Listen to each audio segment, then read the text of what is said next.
एक मिरेकल करके दिखाए। लेकिन उनकी सोच में, इजरायलियों की सोच में मिस्र लोगों का डर बैठा हुआ था। किनका डर बैठा था? क्योंकि वो 430 साल से गुलामी में थे। इजराइल के लोग मिस्र की गुलामी में थे। मैं कहूंगा जेल के अंदर थे। वो कहां पर थे? जेल में। 430 साल से वो गुलामी में थे और उनको एक गुलामी का जीवन व्यतीत करना पड़ता था। बार बार उनको संगलों से बांध कर रखते थे और उनसे करे भूसा ईंटें बनवाते थे, मिट्टी के गारे से ईंटा बनाते थे। वो उनका वर्किंग था ये। उनको जेल में रहना पड़ता था, उनको संगले मारते थे और उनको ईंट करे बना बना कर उनको तैयार करनी पड़ती थी। और उनको खाना कौन सा मिलता था? कह रहा कि वही भूस और घास वो खाकर गुजारा करते थे और पानी मिलता था उनको। हालेलुया। उनको रोटी नहीं मिलती थी, उनको भैंसों वाला खाना मिलता था। सुन रहे हो कि नहीं? कह रहा कि उनके साथ वो इतने डरे हुए थे, इतने वो तंग थे, इतने बंधन में थे, इतनी समस्या में थे। लेकिन वो 430 साल से अपनी सोच को मार के बैठे थे कि कोई परमेश्वर नहीं है, कोई परमेश्वर नहीं है, कोई मेरी लाइफ में मिरेकल नहीं कर सकता। जब डॉक्टर जवाब दे देता है किसी औरत को कि तुझे बच्चा नहीं हो सकता, तो उस समय में बहुत सारे लोग अपने विश्वास को खत्म कर लेते हैं, अपनी सोच में ऐसी बात बैठा देते हैं और वो जाकर एक बच्चा उधारा ले आते हैं, गोद में ले आते हैं बच्चा किसी से। हालेलुया। कितने लोगों ने ऐसा सुना है कि उसने जाकर एक बच्चा उधारा ले लिया, गोद में ले लिया। लेकिन मैं कह रहा हूं कि परमेश्वर वचन में इजरायलियों को बोल रहा था, कह रहा तुम्हारी सोच में और मेरी सोच में जमीन आसमान का अंतर है। कह रहा जो तू सोचता है वो मैं नहीं सोचता। जहां आप सोचते हैं परमेश्वर वहां नहीं सोचता। जहां आपने नहीं भी सोचा वहां भी परमेश्वर आपके लिए कह रहा है कि आशीष को सोचना स्टार्ट करेगा यीशु मसीह के नाम में, आशीष को देना स्टार्ट करेगा आपके यीशु के नाम में। आप तैयार हैं अपनी सोच को बदलने के लिए? कह रहे मैं एक कहानी बता रहा हूं डड्डू की। एक बार एक डड्डू था और उसी समय वो डड्डू जो है ऊपर चढ़ रहा था। एक कंपटीशन था कि पहले फटाफट इस ऊंचाई पर खंबे पर चढ़कर इस पर कौन देखते हैं। और वो खंबा बड़ी हाइट का था और कौन इस पर जो है वो फ्लैग लगाएगा, झंडा लगाएगा। जो जाकर डड्डू पहले जाके झंडा लगा देगा तो उसी समय वो जीत जाएगा। तो उसी समय एक डड्डू जब ऊपर चढ़ रहा था तो ऊपर चढ़ते चढ़ते उसकी पत्नी आई। उसका नया नया ब्याह हुआ था डड्डू का, मतलब डड्डू की पत्नी का नाम डुड्डी जो भी डुड्डू। तो वो डुड्डू आया और उसकी वो ऊपर चढ़ रहा था खंबे पर। और जब ऊपर खंबे पर चढ़ रहा था तो चढ़ते चढ़ते वो जब बड़ी हाइट पर चला गया, बहुत हाइट पर। और हाइट पर जाने के बाद तो नीचे जो उसकी डड्डू खड़ी थी तो वो उसी समय डर गई और वो बोलने लगी, कहती हाय, कह रही उसकी सोच में आया थोड़ी देर में। पहले क्या कर रही थी? पहले कह रही थी शाबाश चढ़ जा, शाबाश चढ़ जा, शाबाश चढ़ जा। लेकिन जब वो ऊपर चढ़ गया दिखाई नहीं दिया।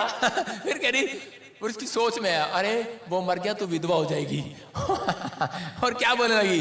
कह रही अरे विधवा करेगा क्या, नीचे आ जा, कल ही तो ब्याह हुआ। और वो फटाफट नीचे आ गया बेचारा।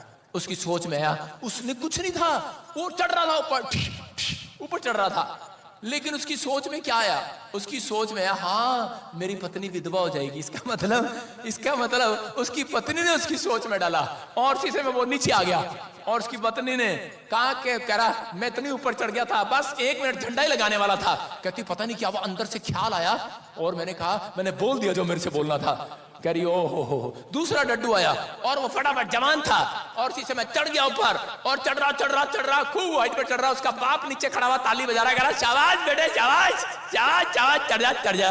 और जब बेटा ऊपर चढ़ रहा था और ऊपर चढ़ने के बाद क्या हुआ, जब वो लास्ट में नहीं दिखाई दिया, कह रहा डड्डू कहाँ गया, मेरा लड़का कहाँ गया, मेरा लड़का कहाँ गया। बाप परेशान हो गया और बाप के चार में आया, सोच में आया और कह रहा इतनी ऊपर से गिर गया, इसकी हड्डी भी टूट जाएगी। कहता है एक हड्डी भी नहीं बचेगी। और उसको कहने लगा अबे कहाँ दिख नहीं रहा, ऊपर से गिर गया, हड्डी टूट जाएगी, तेरी एक भी हड्डी नहीं मिलेगी। और डड्डू को ख्याल में आया, उसने कहा ओह यार हाँ इतनी ऊपर चढ़ गया मैं और हड्डी ना टूट जाए। और फटाफट डड्डू डर के मारे नीचे चला गया। जब नीचे गया और इसी समय अपने बाप को कहने लगा, कह रहा बाप, कह रहा तूने डरा दिया, कह रहा बस 1 मिनट झंडा ही गाड़ने वाला था। कहता यार पता नहीं क्या हुआ, मुझे ऊपर से ऐसे डर आया और मेरे मुंह से निकल गया, कह रहा कि तेरे अंदर, कह रहा तेरी हड्डी टूट जाएगी।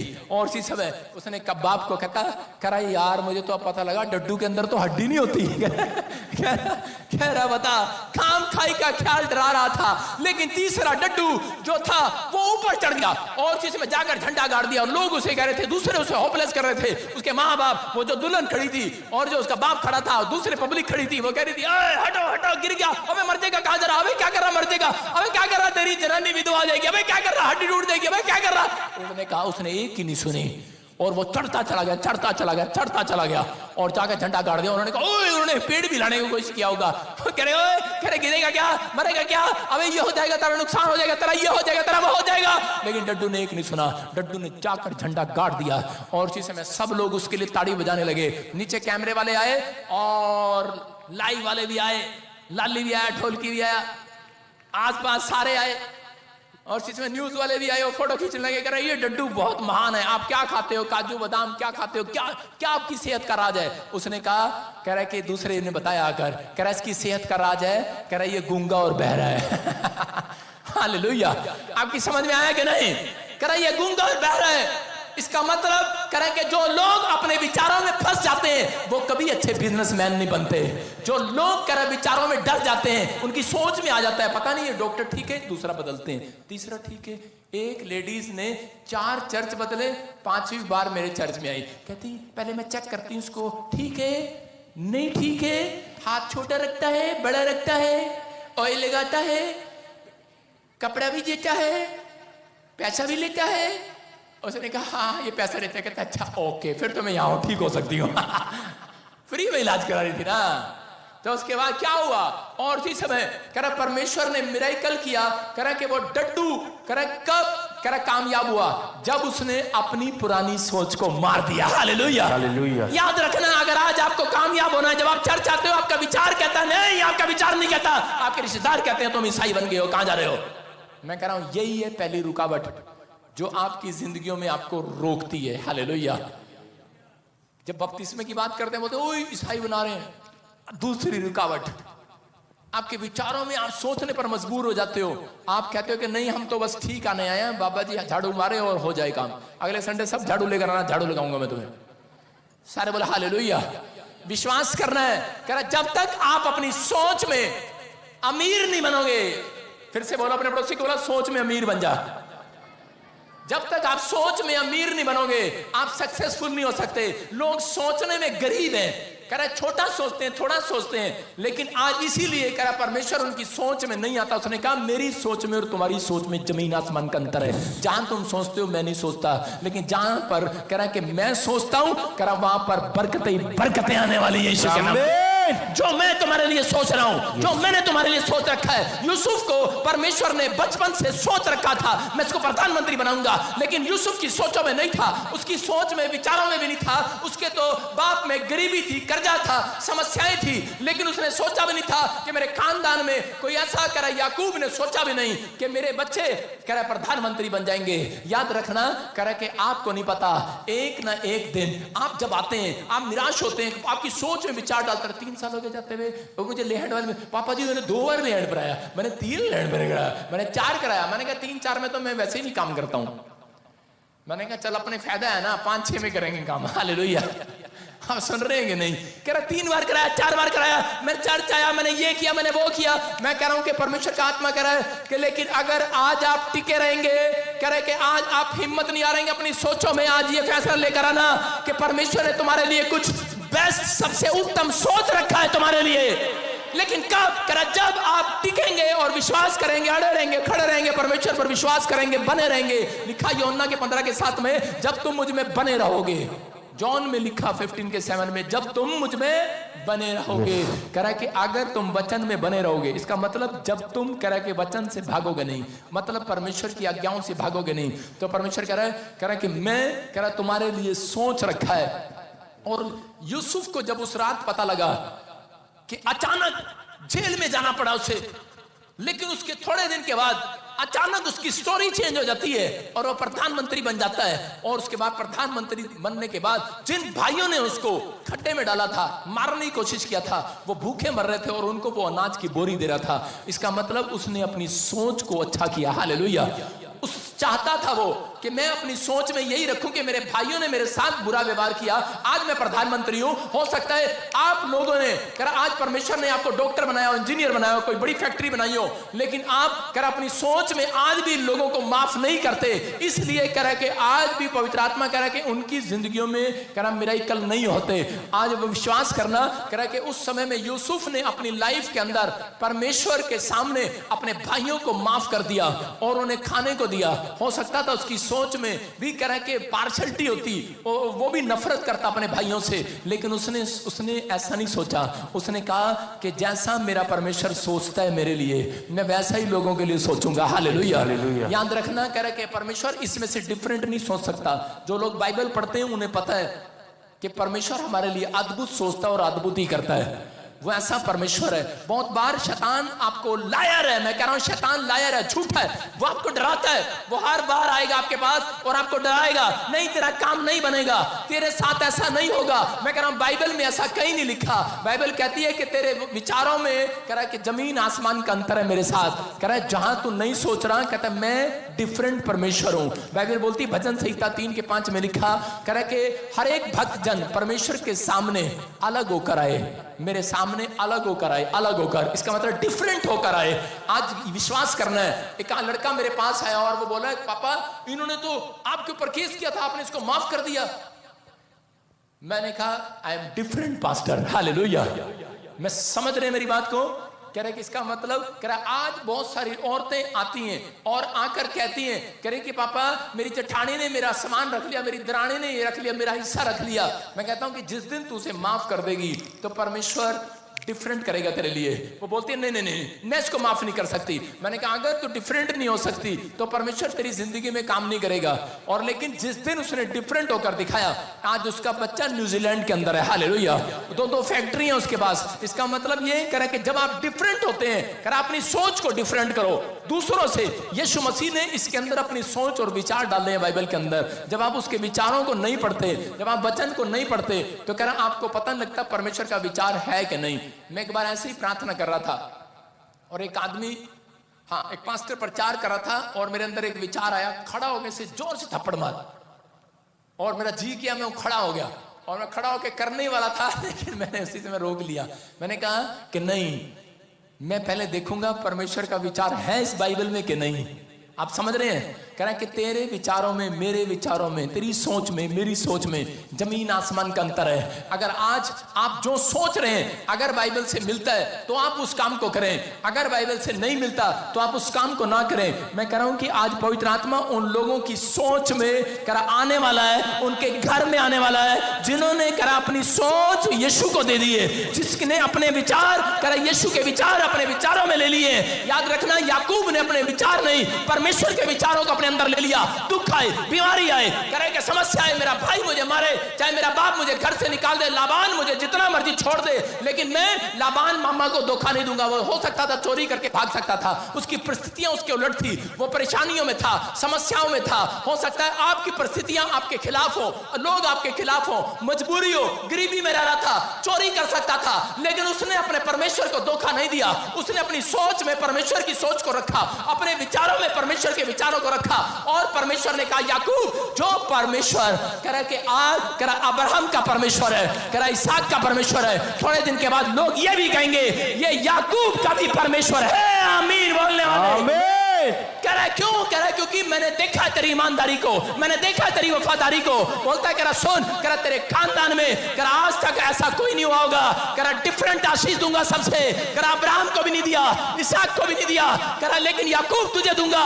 कह रहा तेरे घर में तेरा बच्चा देश में प्रधानमंत्री होगा, डिफरेंट आशीष आएगी क्योंकि तू मेरे लिए डिफरेंट होकर रहा। अगर आज आप परमेश्वर के लिए डिफरेंट होकर रहेंगे, थोड़े दिन के बाद मैं कह रहा हूं स्टोरी चेंज हो जाएगी। चर्च आमीन। थोड़े दिन के बाद स्टोरी चेंज हो जाएगी। अपने पड़ोसी को बोलो थोड़े दिन के बाद तेरी स्टोरी चेंज हो जाएगी। अब दूसरे अपने पड़ोसी को बोलो टिका रहे थोड़े दिन के बाद, बोलो टिका रहे थोड़े दिन के बाद, हाथ करके बोलो टिका रहे। अपने पड़ोसी को बोलो, अपनी मां को बोलना, अपने भाई को बोला टिका रहे। डॉक्टर टिक गया कि नहीं? सारे बोले हालेलुया। कह रहा विश्वास करना टिका रहा है, कह रहा अपनी सोच को बदलना। लेकिन कुछ लोग आते हैं, पापा मुझे आज तक घर नहीं मिला, अब मैं चर्च में नहीं आऊंगी, मुझे नौकरी नहीं मिली, मैं घर में नहीं आऊंगी। मैंने कहा अपनी सोच को बदल, परमेश्वर तेरी स्टोरी बदलेगा आज रात के बाद यीशु के नाम में। लेकिन वो बदलने वाले नहीं है। एक टुनटुन मेरे चर्च में आई। टुनटुन समझते हैं? एक बहुत मोटी औरत, वो कम से कम 1.5 क्विंटल की होगी, और वो आई मेरे पास, बहुत मोटी थी, ऐसे करके आई। मतलब मैं मजाक नहीं उड़ा रहा हूं उसका, लेकिन थोड़ा सा उड़ा रहा हूं। सुन आई और आकर कहने लगी, हाँ इधर अशोक की, हाँ इधर दौड़ के, जैसे ये टुनटुन है, हाँ दौड़ के आ जा, हाँ, ये देखो ऐसे मोटी सी, थोड़ा हाथ ऐसे करना, लगना में तो टुनटुन, हमें लग नहीं रहा ना, इसीलिए थोड़ा सा बदलना, थोड़ा सा करना, हाँ टुनटुन। तो ये आई और कहने लगी, पापा मेरे को घर चाहिए, घर चाहिए। मैंने कहा घर चाहिए, मिल जाएगा, सब्र कर ले। कह रही नहीं, एक बार प्रार्थना करा लिया, 2 बार करा लिया, ऑयल भी ले लिया, वाटर भी ले लिया, पैसे से दान भी दिया, दशवान भी दिया, ये भी दिया, वो भी, सारी कहानी सुना दी उसने मेरे को। मैंने कहा अच्छा ठीक है। मैंने कहा बहन विश्वास कर, तेरी सोच में परमेश्वर की सोच मिलनी चाहिए, परमेश्वर काम करेगा। कहती नहीं पापा, मेरे को अपने पति को काफी टाइम हो गया कहते हुए कि नहीं मकान दिला, मकान दिला। पड़ोसी ने मकान ले लिया, और वो कल पड़ोसी मिठाई का डब्बा लेकर आई थी, और उसने कहा कह रही देख कितने साल से चर्च में जा रही है तू, और हम देख ले वहां जाते हैं वहां।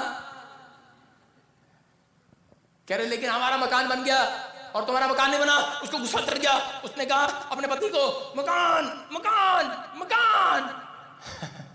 और पति ने क्या कहा, पति कह रहा है चली जा नहीं तो बना दूंगा तेरी दुकान। भाग जाए यहाँ से। आपको पता है आदमी तंग होगी यही बोलते, कह रहा बना देंगे भगवान, बना देंगे। और आपको पता ही है औरतों को उनकी माँ ने समझा के भेजा होता है, बेटे बस रात को मुंह फुला लेना ऐसे, तो वो रोज ऐसे बैठ जाती, खाना चाय, ओके बाय, ऑफिस जा रहे हो। तो बात नहीं करी। और वो बेचारा परेशान के मैं कैसे मकान बनाऊं, लोन लेने के लिए जा रहा है, बैंक में जा रहा है, कैसे भागा फिर रहा है, जिधर जा रहा है, लेकिन कुछ नहीं हो रहा, लेकिन कुछ भी नहीं हो रहा, कुछ भी नहीं हो रहा। और ये औरत थोड़े दिन के बाद आती है और कहती है पास्टर मेरे पति से कुछ नहीं हो रहा, और स्टोरी चेंज नहीं हो रही। कह रही तेरे यीशु कर सकता है, तेरी उससे बातचीत है, चल अभी कर अभी। मैंने कहा अच्छा अभी करूं। मैंने कहा ठीक है भाई। अब मैंने कैसे लोगों को अगर ना कहूं नहीं हो सकता तो वो जाते ही नहीं है, बैठ जाते हैं। मैंने कहा चलो फिर। मैंने कहा परमेश्वर लो घर आ रहा है। मैंने कहा लो आ गया। कह रही सही में बताओ, सही में बताओ। मैंने कहा आ जाएगा सिस्टर, आ जाएगा। कह रही नहीं मैंने होने चाहिए। मैंने कहा अच्छा चल तू कोई घर पसंद किया? कहती हाँ, और लाई भाई साहब फोटो खींच के लाई उसकी। कहती मैं फोटो ये दे। मैं कहा ये क्या है? कहती एक कमरा और एक रसोई। मैंने कहा ये घर? कह रही हाँ मेरी पड़ोसन ने भी लिया है। मैंने कहा अरे ये क्या चक्कर है? मैंने कहा इस घर में रहेगी तू? कह रही हाँ नहीं मैंने आई चाहता इसी की मेरे करो। मैंने कहा नहीं अरे इसमें नहीं तू जा सकती। कह रही नहीं इसी में जाना मेरे को, इसी में। मैंने कहा मुझे कहना ही पड़ा बेशर्म होकर। मैंने कहा बहन तू इतनी टुनटुन है, इतना सा दरवाजा तू उसमें घुसेगी कैसे? कहती ना मैं तेरे मैं तो घुस जाएगी। कह रही ऐसे चली जाऊंगी, ऐसे नहीं जाऊंगी, ऐसे जाऊंगी। आज लोगों ने तरीके ढूंढ रखे अपनी आशीष को पाने के, अलग अलग ढूंढ रखे, और ऐसे करके घुस गई। कह रही मैं ऐसे घुस भी आई उसमें। कह रही यही चाहिए। और थोड़े दिन के बाद आई, कह रही मकान बहुत छोटा है, बदबू आती है। मैंने कहा और थोड़े दिन के बाद जो उसकी पड़ोसन थी वो प्रभु में आ गई और वो प्रार्थना करने लगी, और परमेश्वर ने उसे 4 कमरे का मकान दिया। हालेलुया। और वो कहने लगी परमेश्वर ने मैंने क्यों नहीं दिया, मैं तो इससे भी पहले की आई हुई हूँ प्रभु में। मैंने कहा तूने आज भी अपनी सोच में मेरे परमेश्वर को छोटा कर रखा है। यही कारण है जब मेरे लोग मेरी बात को, मेरे विचारों को छोटा कर देते हैं। अपनी सोच में छोटा कर लिया है आपने कि मेरा परमेश्वर मेरे लिए करेगा या नहीं करेगा। लेकिन जितने लोग आज विश्वास करेंगे, मैं कह रहा हूं परमेश्वर आज रात आपके लिए बहुत बड़ा काम करने वाला है। आमीन। बहुत बड़ा काम करने वाला है। आमीन। छोटा परमेश्वर नहीं है। कह रहा है कि मेरा हाथ ऐसा छोटा नहीं हो गया कि मैं तुम्हारा उद्धार न कर सकूं। मैं तुम्हारा उद्धार कर सकता हूं, लेकिन तुमने अपनी सोच में मुझे छोटा कर दिया है। विश्वास करना है। कह रहा है एक पेड़ होता है, पेड़ चाइना के अंदर, मैंने बताया संडे को भी, एक पेड़ होता है बूम, उसको बूम पेड़ बोलते हैं। बम नहीं, बूम पेड़। वो इतना सा होता है और उसको उसी समय लगाते लगाते स्क्रीन पर दिखाएंगे और उसी समय उस पेड़ को लगाते लगाते किसान थक जाता है। 1 साल नहीं बढ़ता, 2 साल नहीं बढ़ता, उसकी ग्रोथ नहीं होती, 3 साल 4 साल, लेकिन 4 साल के बाद कह रहे कि उसका मालिक जो होता है वो इतना थक जाता है और सोचता है कि अब कुछ नहीं हो सकता, मैं इस पेड़ को उखाड़ कर फेंक दूं। डॉक्टर बुलाता है, खाद डालता है, पानी डालता है, हवा डालता है, बड़े इंजेक्शन लगाता है उसको। जब 4 साल कुछ नहीं होता, परमेश्वर के हाथ में छोड़ देता है, कुछ कभी तो होगा।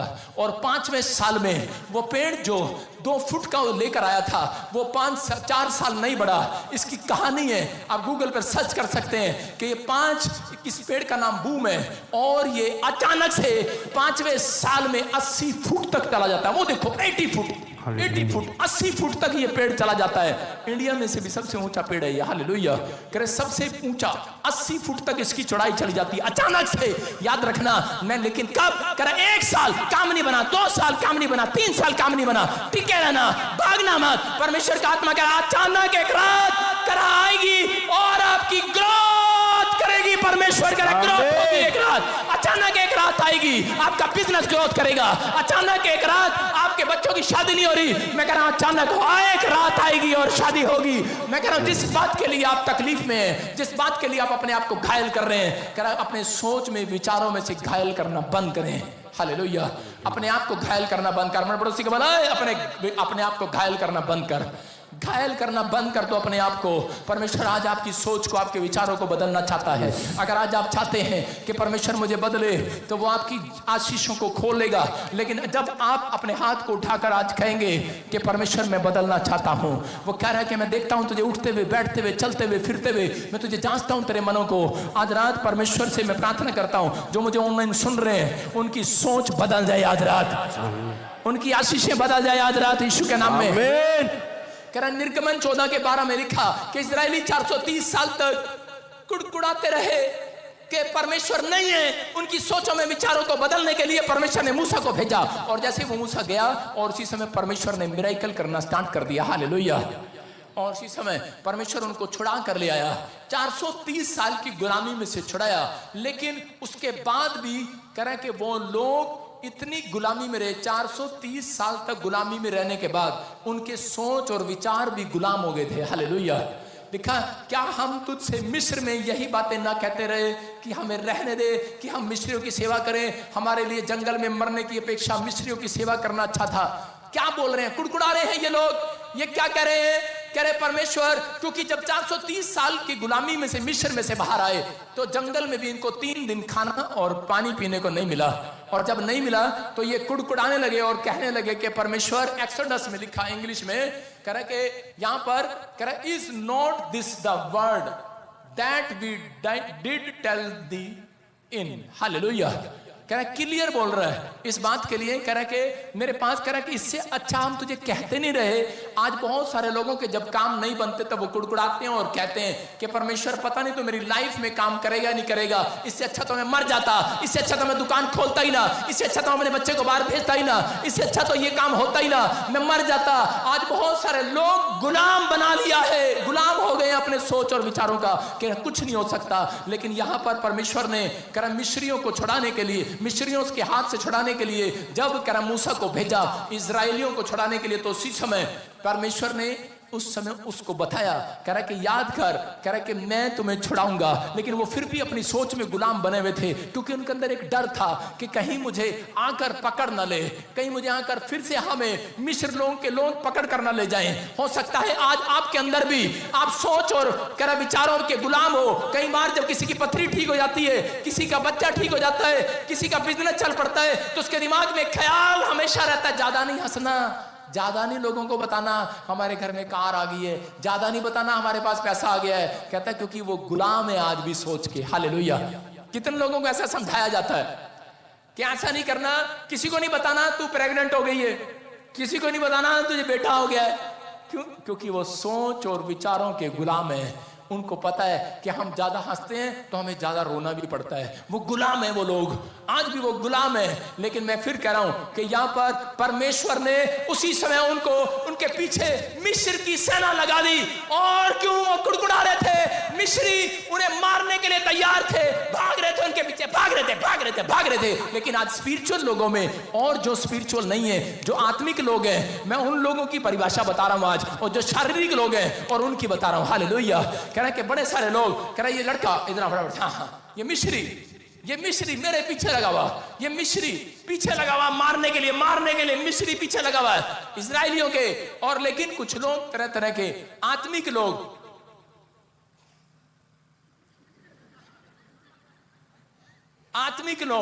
और शारीरिक लोग भी थे। किसमें? इजरायलियों की सेना के अंदर। इजरायली जो लोग थे उनमें कुछ लोग आत्मिक थे, कुछ लोग शारीरिक थे। चर्च में कुछ लोग आत्मिक बैठे हैं, कुछ लोग शारीरिक बैठे हैं। मैं शारीरिक से नहीं, आत्मिक लोगों से बात कर रहा हूं। आमीन बोलकर आजाद हो जाओ आज। आमीन। मैं शारीरिक लोगों से बात नहीं कर रहा हूं आज। आमीन बोलने वाले कौन? आत्मिक लोगों से बात कर रहा हूं आज। आमीन। इधर आजा फटाफट, इधर आजा। हाँ सारे बोले हालेलुया। कह रहे कि उस समय क्या हो रहा था,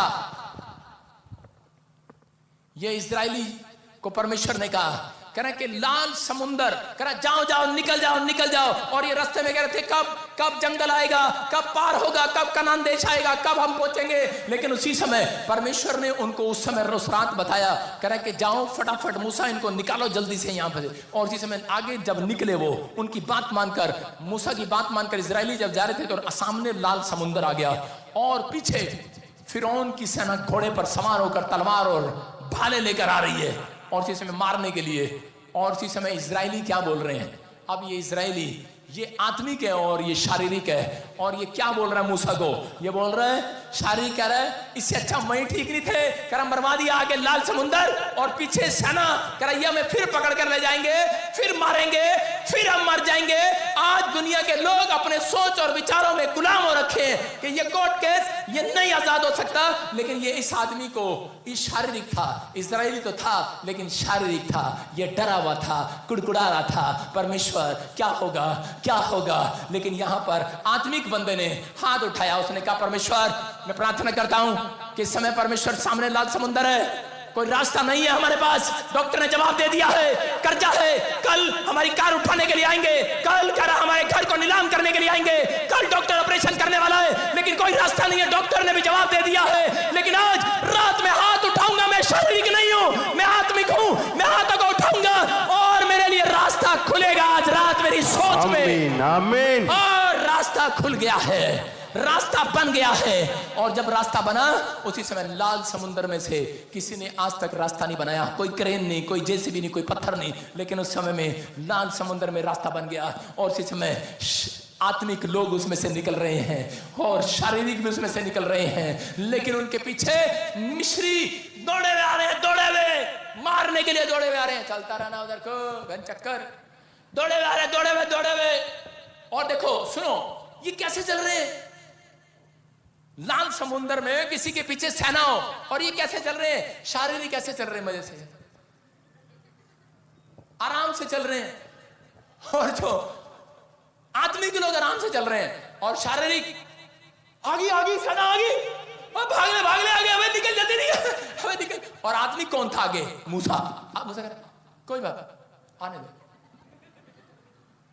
समझ में आ रहा है कि नहीं? समझ में आ रहा है कि नहीं? किसी के ऊपर कर्जा हो सकता है, डॉक्टर ने जवाब दे दिया है, पीछे दुश्मन पड़े हैं, पुलिस पड़ी है, प्रॉब्लम है। अब पुलिस पीछे नहीं पड़ी, साथ खड़ी है, सुनो। और जिसमें कह रहे हैं पीछे पड़ी है, प्रॉब्लम है, लेकिन क्या कर रहे हैं? उसी समय ये कह रहे हैं बार बार, दोनों क्या कह रहे हैं? ये कह रहे हैं बार बार, कह रहे कि मूसा ये शारीरिक है और ये आत्मिक है। कह रहे कि जल्दी चल, पार कर, पीछे सेना आ रही है, भाग। वो कह रहा अबे चुप कर। कह रहा है आत्मिक लोगों को भागने की नहीं, शांति के साथ चलने की जरूरत है। आज हाथ उठाने की जरूरत है। हम शांति से चलेंगे। आज सोच में अपनी गुलाम मत बनो, अपने विचारों में गुलाम मत बनो।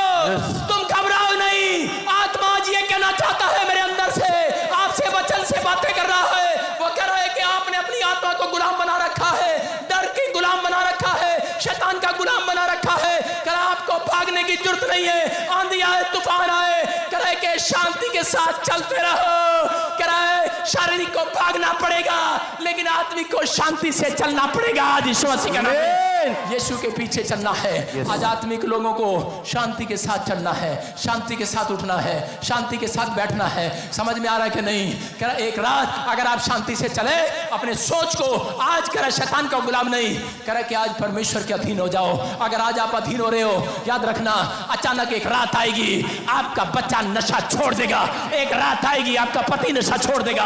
अचानक एक रात आएगी, आपकी स्टोरी चेंज हो जाएगी, आपका बच्चा चेंज हो जाएगा, एक स्टोरी चेंज होगी, आपकी लड़की चेंज होगी, जो घर छोड़कर चली गई है वापिस आएगी।